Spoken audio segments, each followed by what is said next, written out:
Hi guys, hope you're doing good. Quick unboxing video, received another little parcel.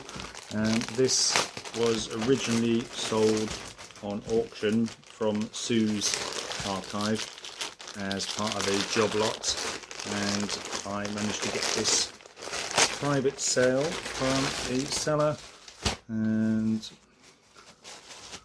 it is a Flesh and Steel Sportswear Spring Summer 1984 stripy t-shirt, stripe printed t-shirt with, where's the little label gone?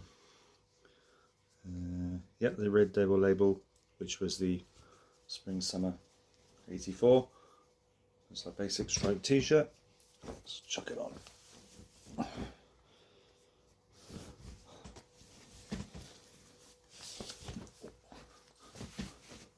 Label on the back. What's going on there?